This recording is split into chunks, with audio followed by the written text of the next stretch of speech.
favorite food, the way you watch the evening news, the freckles on your skin, the way you start your stories from the end. Oh,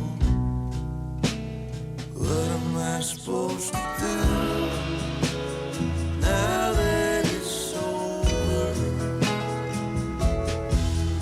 Is there someplace I can trade in all this lovesick information now that it's over? And now that it's through, tell me what am I supposed to do?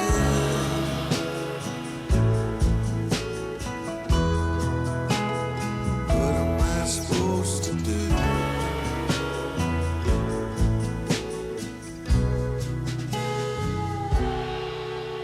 The sheepish way you love that I can never get enough.